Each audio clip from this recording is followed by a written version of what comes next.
حبيبتي، وش كتجيك وتحسي روحك باللي وجودك ما عندهش قيمة، وأي بلاصة تروحي ليها ما يقيموكش فيها؟ روحي نقولك، السر ما راهوش في الزين ولا تكوني بابيشة كيما نقولو. السر راه في حوايج ساهلين، إذا طبقتيهم معايا راح تولي محبوبة بلا جهد وبلا شقة. أهلين حبايبي، كي راكم البنات؟ إن شاء الله كامل راكم بيان وبخير عليكم. ألوغ موضوعنا نتاع اليوم كيفاش تكوني محبوبة وطيوبة كيما نقولو كيوتة، والناس قاع تبغيك وتموت عليك وعزيزة عندهم. القبول من عند الله سبحانه، مشي في الزين بصح في الأخلاق والروح الزوينة، هي اللي كيخرج منها السر.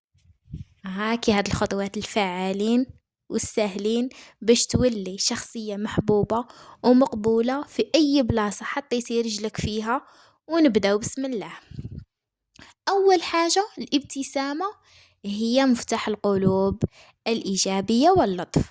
ضحكي في وجه خوتك، فالرسول عليه الصلاة والسلام وصانا على الابتسامة وقال لنا باللي الابتسامة في وجه أخيك صدقة، وكي تحلك بزاف بيبان. خلي دايما وجهك ضاحك ومشرق وابتسامتك زينة هكاك، ضحكتي شابة. حتى وتكوني عيانة وما قداش ابتسمي، المزاج تاعك دوك يتبدل اوتوماتيك. كاين تاني اللطف في الهضرة، هضري بلطف وهدوء. الصوت الهادي والكلمة الطيبة دايما كيربحوا، وبعدي على داك الزقا والعياط والهضرة المسمومة، ماذا بيك لتجرح الناس وتقيسهم. كذلك تجنبي الشكوى، ما تقعديش دايما تشكي من اي حاجة. الناس كي يبغوا اللي يجيب لهم الطاقة الإيجابية ويفرحهم، ماشي اللي يزيدهم على الهم. ثاني خطوة فن الاستماع، كما نقولوا الاستماع الفعال. سمعي كتر من اللي كتهضري باش تكوني محبوبة. خص الناس تحس باللي كي تهتمي بيهم. إلا هضر معك شي حد ركزي معاه وما تقطعيش هضرته، اعطي للناس وسعة الخاطر كما نقولوا، كبري خاطرك. سقسي على حوالهم وتفاصيلهم، بصح شوفي ما تدخليش في دوك الخصوصيات نتاع تسقسيهم على واش كاين تحت السواهي، لا. سقسيهم في حدود، سقسي على صحتهم على حبابهم، مهم. أغلبيتنا كي نبغوا لي يسول علينا ويهتم بينا. كذلك تفكري التفاصيل، مثلا صاحبتك تحكي لك حكاية هكا، حدث مهم عندها ولا خطوبتها ولا فرحة، فرحي معاها. ومثلا عيد ميلاد أحد أقربائك عفوا، أحد أقربائك تفكري مهم الحوايج المهمة نتاع الناس باش تكبري في عينهم ويولوا يبغوك. ثالث خطوة احترامي تحترمي، الاحترام والتقدير. الاحترام دايما يكون الكبار نتاع العائلة، الأخوال الجدود الوالدين هما الأساس. هاد الحاجة كتبين الأصول نتاع تربيتك. كذلك تجنبي الحكم على الآخرين، ما تقعديش تنتقدي الناس ولا تحكمي عليهم من أول نظرة. نحي عليك الأحكام تاع الناس، كل واحد وظروفه، كل واحد اللي في قلبه كيما نقول، اللي فيه لك يكفيه. ما تحكمي على حتى واحد بالزينة ولا بالشينة.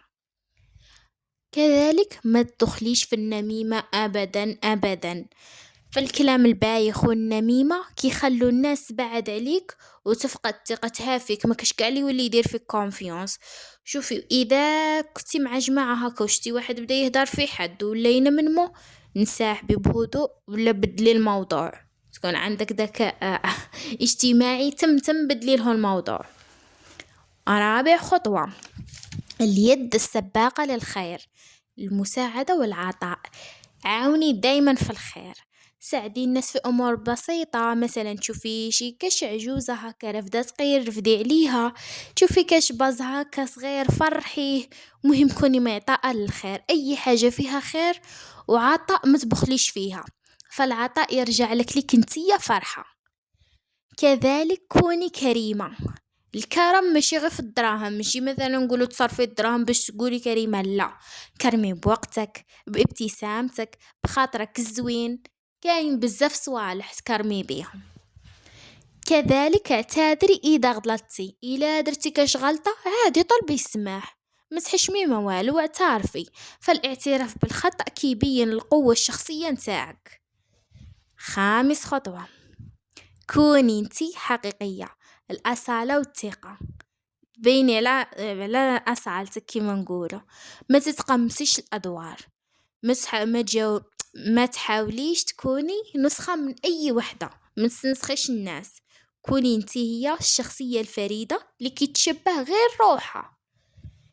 كذلك خدمي على راسك، إلا كنتي ناجحة في قرايتك ولا في خدمتك، الثقة تاعك في النفس راح تزيد وتطلع وتولي أكتر جاذبية للناس، والنجاح كيزيدك قبول.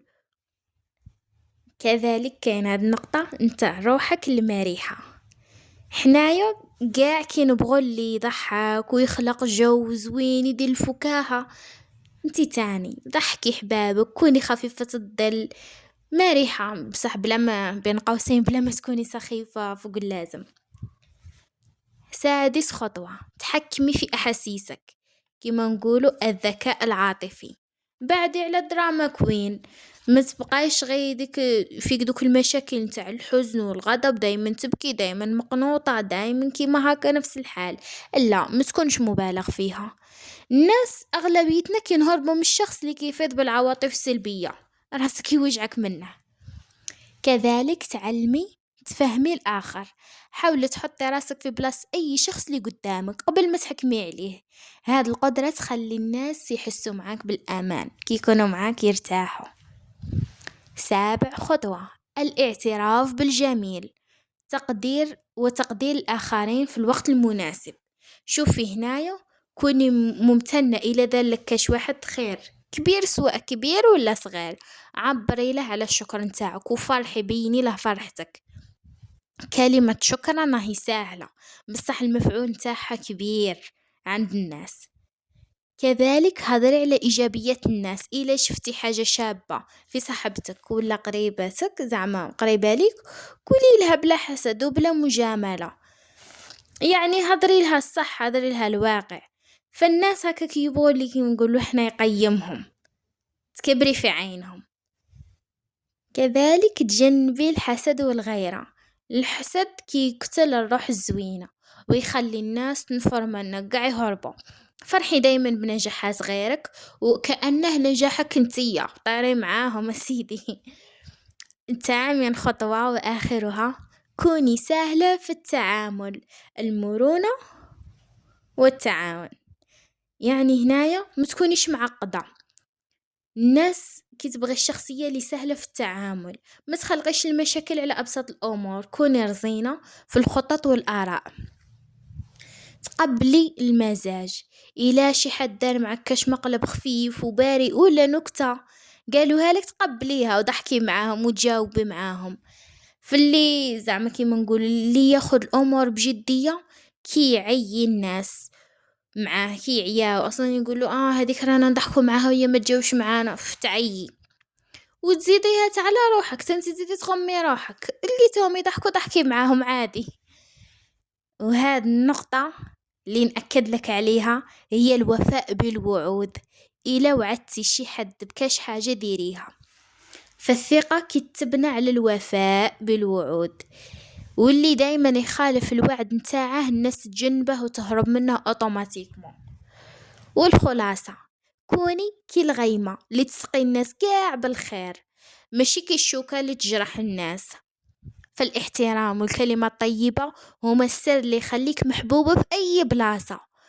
والله يزين أيامكم بالخير والبركة حبيباتي، وهنا يكون كمل الموضوع نتاعنا نتاع اليوم. ما تنسوش خصكم مروة بالدعم، تعليقات المحفزة والجام اشتراك، دعموني باش نزيدكم كثر وكثر، أحبكم في الله، سلام.